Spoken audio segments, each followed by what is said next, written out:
from the banking standpoint, what does that person need to be prepared for if they're going to go to a bank and say, hey, I want to build a portfolio of properties? Kind of like I did when I came to you and Right. told you we wanted to buy 20 houses. How many years ago was that? 30? Just almost.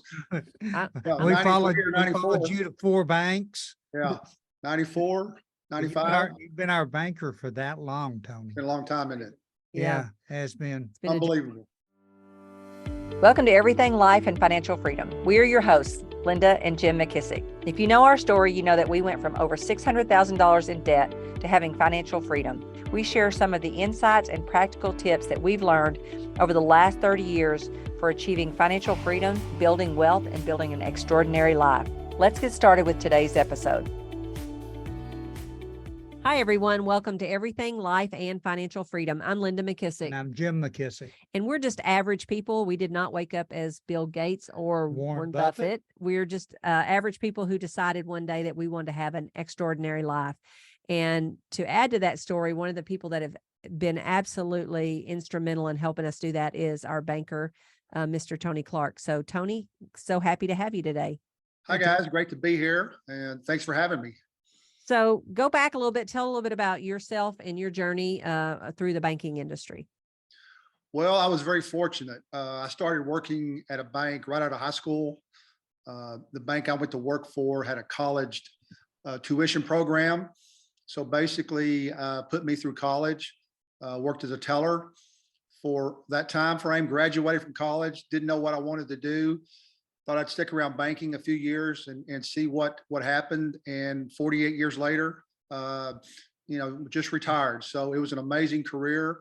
I was very fortunate, didn't have to think a lot about what I was going to do. It just kind of fell in my lap and was very blessed. That's awesome. So a lot of the times when we're talking to people about building wealth and passive income and creating freedom and options for themselves, the big stumbling block always tends to be money, and we always tell them, look, we had no money and we were $600,000 in debt when we started. So we went and found a partner. But from the banking industry, Tony, let's say somebody new was going to come to you and they were just starting their investing career.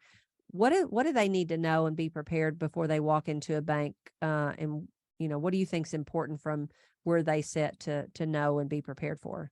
There's a lot of issues there that you address, but obviously everything starts with your credit. Mm-hmm. If you've got a good credit score, that's a big plus. Obviously the banker is going to want to hear your story. Why are you getting into real estate, or why are you getting into this line of business? What's your background?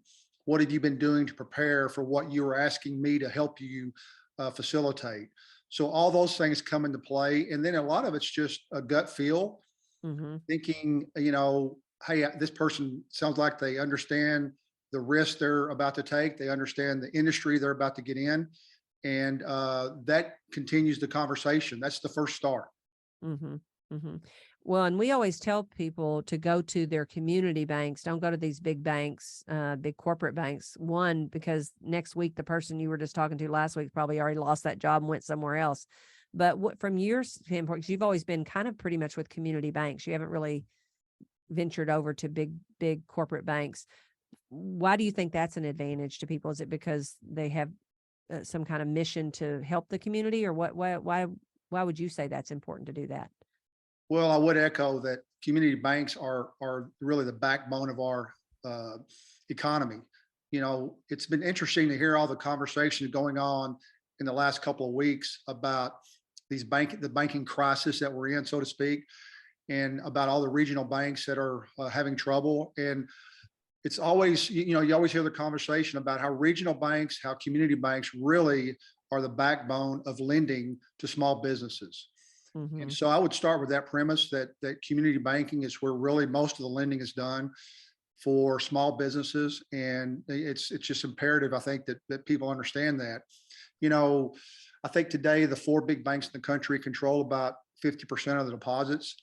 A lot of people still have their deposits there, but I would just tell you that I think getting a loan at a Wells Fargo or a Chase for a small business, for a startup venture, is way more complicated and difficult than your community bank. We know, we live in the community, we're your neighbors. our children go to school together. We understand the economics of the community that you're in, that we're loaning money in. And a lot of the big banks don't have that kind of, they don't have those people that understand that. Yeah. Yeah, Tony, I don't know if you remember, but whenever we started our banking relationship 30 years ago or 30 plus years ago, I came in with a 1-page business plan that Linda and I wanted to buy 20 houses. I was 40 years old at the time, and we wanted to buy 20 houses. I wanted to get them paid for by the time that I was 60. And I gave myself 5 years for Linda and I to buy 20 houses. Do you remember there was just a 1-page business plan that we had put together? And you told me, I mean, I can remember as plain as day. You said, Jimmy, Linda, and you have a really good reputation in the real estate business here in Denton. And as long as you can come up with a down payment and the property appraises, I'll do however many you can put in front of me. No And question. that was a big turning point for us. And I think Linda and I, as you changed banks and invested in banks and different things, we followed you from bank to bank. You have. So Been and I really have appreciated that. I think a lot of it, Jimmy, was knowing you and Linda. You weren't trying to get into a line of business that you didn't know anything about. You guys had started a real estate company. You were in that line of business. You understood the dynamics of the market that you were trying to invest in. And plus we developed a relationship. So all of those factors really came into play for us to really help you, start your dream back then. that relationship really matters, doesn't it? I can't emphasize it enough. It's hard to get in and really meet your banker and have the kind of friendship that we had back then. But the more that you know your banker and have a relationship with him or her, the more they're going to be able to help you and understand what you're trying to accomplish. Yeah. And you said literally the bankers at community banks, our neighbors, you literally were our neighbor twice. Because Right next door. we got lucky and our daughters are the same age and we're friends and different things like that. And then your wife ultimately would become my running partner. Can you kind of prod her a little bit, because she's kind of been a little lazy on the running? Either that or she's not running with me. Yeah. But also you guys have invested too. Now you had a great job. You had a great career. You always advanced. You always made more money, I'm sure, because you took on more responsibilities and stuff like that. But you and your wife also saw the need to invest and create wealth and passive income, correct? Correct. And I think a lot of that, quite frankly, was as a banker, I was always fairly conservative. But being around and seeing people like you and Jimmy and other customers that really were successful in investing and trying to create some wealth for themselves, whether it's real estate or other type investments, was really a catalyst for me to get out there and maybe get outside of my comfort zone a little bit and take some risk. And that's paid off for us too. That's awesome. Yeah, you guys, I don't know what all you do, but I know Karen got big into loving the VRBOs. Yep. Yeah. Any other investments that you can think of that have been great that you guys have? I know you've also invested in banks. As a matter of fact, you even gave us an opportunity to do that at one time. And this is one of the things we tell people: you never know. Relationships are the key, because you never know what you're investing might lead to another opportunity. And we tell the story about getting the opportunity to invest in your bank, which, by the way, really we were investing in you because we knew you and we saw your work ethic and your talent and things like that. But talk a little bit about, seeing opportunity and getting a chance to get into that. Yeah. Once again, I think, for me personally, I've always been fairly conservative. My son is in the same boat with you guys. He's an entrepreneur. Yeah. That was really, I don't know where that came from, but I think for me, it was more about a strategic plan and being more strategic about my investment. I was never a big risk taker. So some of my investments came in markets that were a little bit stressed. I know you and Jimmy really took advantage of some of the opportunities when some of the markets changed over the years, and you were there to take advantage of those markets and those adjustments. And I think that's why for me, that was kind of the reason I got into it as well, seeing opportunities out there. Obviously now we're at a very high end of the market. It's hard to find good deals, right? You guys know better than I do. They're out there. You just have to work harder and look harder. Yeah. So true. Yeah. They're And still there though. yeah, Yeah. and I think, like we said with another guest that we had on the thing, you have to be an opportunity seeker. For people who are seeking, there are opportunities, right? But they're probably not going to fall in your lap. They're going to probably be through some relationship you already have, Right. or some opportunity that you're seeking of a relationship. We just had a lady on a podcast, and she was looking for an investment property and stumbled upon a person that was selling their microgreen Business business and 5 acres of land. just for the price of the 5 acres. And so and it's very profitable and very lucrative, and it's paying for the land. And so I mean, I think you have to be an opportunity seeker, and you probably watched a lot of people, because you had some amazing, of all the people in Denton, you had some of the top notch business people and entrepreneurs as your customers. As customers, as board members, as shareholders, it was just an amazing network. And I think that's another key thing about business in general is having a great network, whether it's attorneys or real estate brokers or accountants. They're all seeing this business cycle move. And if you have those kind of relationships and they can refer things to you when they see them come across their desk, that's just a great title companies. It's just a great network to have and be a part of. Yeah, so true. Does it matter when somebody's going into the bank to start, investing or doing whatever? Does it matter who in the bank, or how do they choose? And we got lucky, we got you right off the bat, and you were the top dog already. But do you follow somebody up their career? How does somebody pick who they should work with in a bank? Well, a lot of that would be just trial and error. It's like interviewing somebody. Community banks are going to be where those people mostly are. Their ability to make decisions is not quite as complicated as the bigger banks. So even though you may work with a assistant vice president versus a senior vice president at a community bank, they still have an amazing ability to get those decisions made locally. And so I think the title of the banker isn't as important as just knowing that banker and developing a relationship with them, because more than likely they're going to grow with you. Just like, I agree with you guys, from a bank from Texas Bank to North Star, it was a great run for me to be able to grow with our customers. And as our bank grew, our employees needed to grow as well. So true. So, do the regulations change over time on how much money has to be put down for somebody, or do those pretty much stay the same, or do they vary depending on the person you're sitting across the desk from? Yeah, I would think in today's environment, it's going to be for investment property. It's hard not to require somewhere between 20 and 25% down. As you begin to build properties, equity could be a little less strenuous. But 20%, I would say, is a good rule of thumb. Awesome. So what's the big mistake you see anybody make that comes in and thinks they want to build wealth and passive income, but doesn't seem to manage to do it? Can you tell any mistakes that they make? A couple. One would be getting into a line of business that you have no knowledge of. I've seen that so many times. One example is a doctor wanted to get into a line of business. I mean, he was very successful, wanted to do something that was so far from what his expertise was, just didn't work out. And so I think that's a big factor right there. Yeah, that's a good point. I've never thought about that, but we do say with our stuff, invest in what you know, what you understand, and what you can somewhat control. I mean, that's one of our premises in our whole book that we preach a lot, is to make sure otherwise you're a speculator. You're not really an investor. Good advice. And that's where risk really lies, is on the speculation side. And the number one reason people fail in investing is usually they're over leveraged in the property.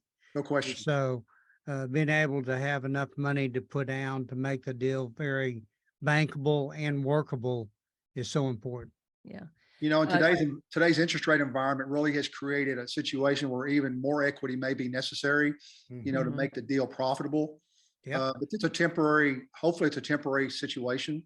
Rates they go up and they come down, and we're kind of at the top of the interest rate cycle right now. When Linda and I started out in the early 90s, though, I mean, your interest rate was 6 to 8%. You're right. At the time, and we made a lot of our investment properties at that time and financed them on 15-year notes and made them work.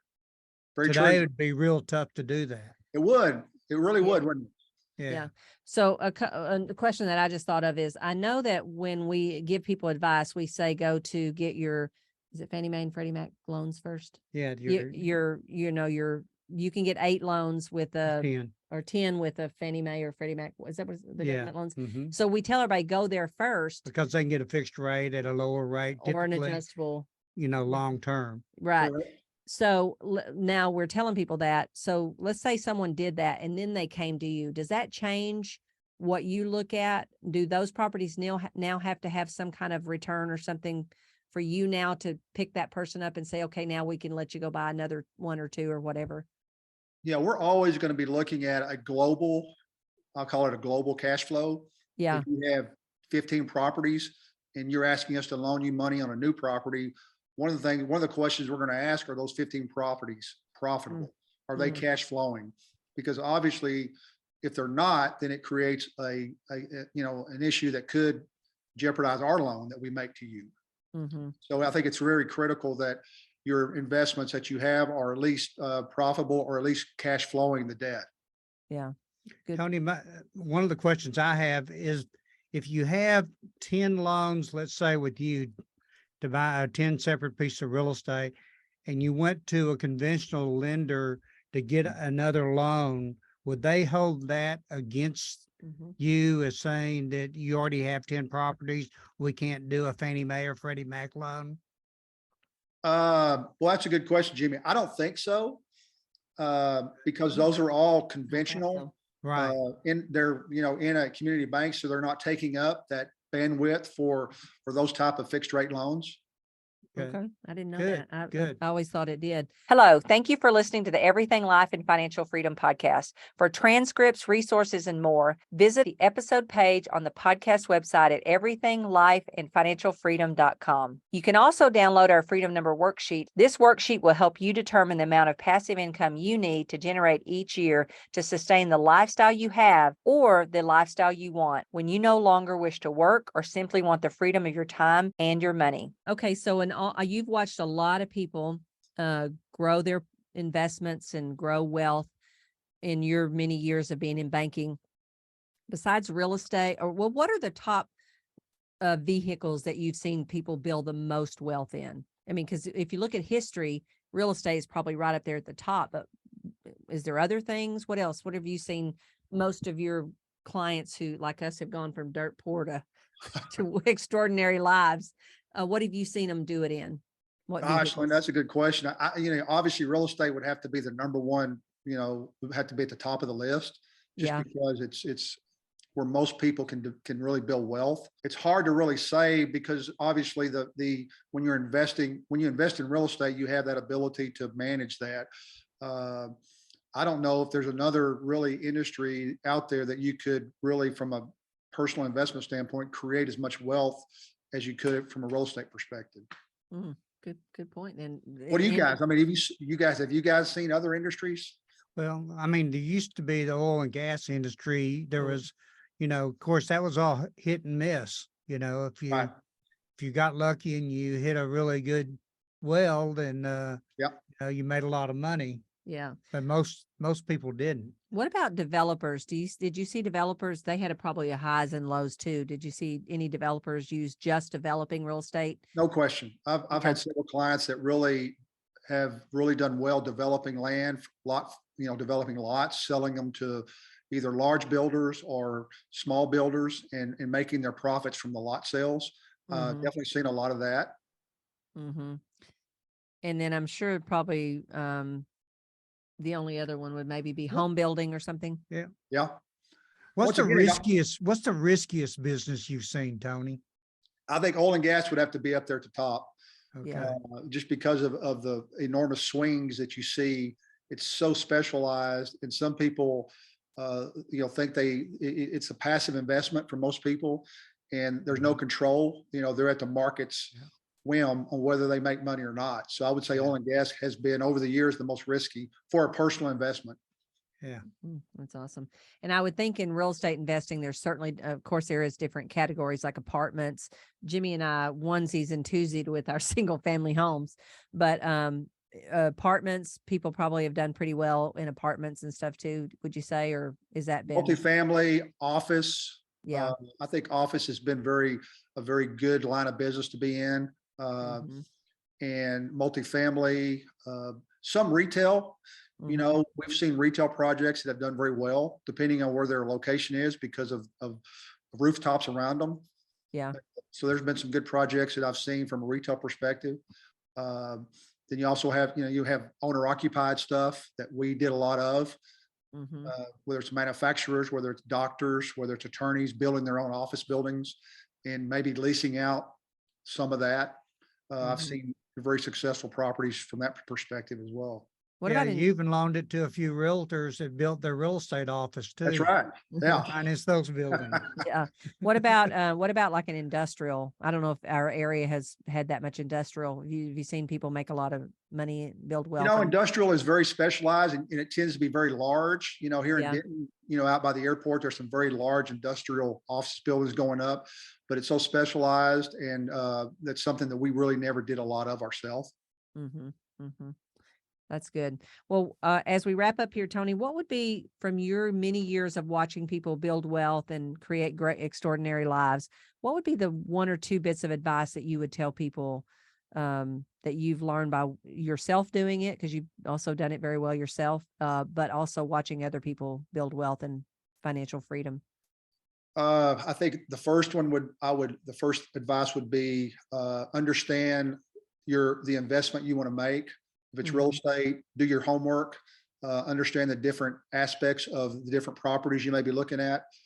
And then I think the second thing is really try to build as much liquidity as possible. If you're working, try to put back, money so that you will have some cash to invest in real estate or whatever your investment, you know, opportunities are. So as we always say, cash is king, right? Mhm. And when you go to the bank and you have some liquidity to invest, you have that down payment to put down. It's a huge, it makes a huge difference. Do you see, because you're in community stuff, is there opportunities? And I want to know who the person is to talk to about this, because that might be somebody good to have on their podcast. But in local places, I know sometimes they designate certain areas as, I don't know, Opportunity zone. opportunity Yeah. zones and things like that. Who Right. who handles those kind of things in a city, and do banks ever know about those? The economic development uh, department of the city of Denton Uh-huh. would be a very good resource for that, Okay. because they're going to be the ones that know where those things were filed. So I could put you in contact. I'm on the economic development board, city of Denton, and I could put you in contact with their head guy that can help you, give you that kind of resource. Yeah, I just think that's kind of a good thing for people to hear, is Yeah. there are those kind of things. And sometimes that's a great place. We've never done it, but I've heard of people who they say, oh yeah, I went and found where the opportunity zone was and I invested in that. And I'm like, what the heck's that? We don't Yeah. we'd never even checked into it. So yeah, that'd be great. I'd love to You know, have that. Another good topic, Linda, from the same source would be, just all the issues with dealing with the city in a zoning God, scenario. yes. You know, what do these people need to know? Even buying a rental property, is there things that can, bite them from a city ordinance, from a zoning perspective? Yeah, that's true. We talk about that a little bit with VRBOs, because a lot of people don't understand. You can't Or just put it, the nightly rental. the nightly deal. rentals, you can't put those just anywhere. Yeah. How would you like to own one in Fort Worth right now? Oh, are they getting rid of them there? Well, they're going through, we had that shooting there Yeah. in that, I guess they call it a nightly rental. And now the city council's really re-looking at that. I don't know what they're going to do, but that could make a huge impact on people that own those homes and were renting them out, 1 or 2 nights a week. Yeah, that's crazy. Yeah, you got to be Yeah, it careful. could happen to any of us. Yeah. Yeah, that's cool. Well, excited to get you. Thank you for, I mean, I always just have said it's the part we get the most questions on, and we tell them what we think they should do, but it's like, why don't we just have Tony tell them what he Yeah. thinks they should do? That'd be even Well, better. Right, hopefully I added a we've been little giving them good advice by Pretty your good, yeah. advice. Yeah.